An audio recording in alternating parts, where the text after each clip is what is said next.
Jeg står her med en lille hund.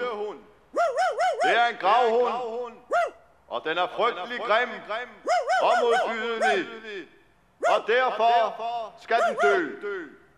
Jeg tager fat om hundens bagben og slår den hårdt ned imod scenegulvet. Sådan.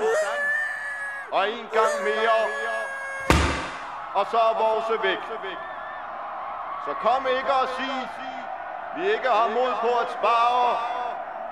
Nu har vi sparet for flere tusind kroner hundemad de næste 10 år.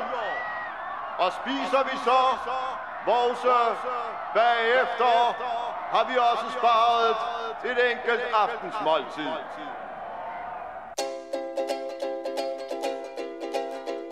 Han har lige dræbt en lille hund, skønt den var både rask og sund. Hørte vi den dykke og klage, og hvad er vel et hundeliv imod den store sparekniv her i disse hundedage.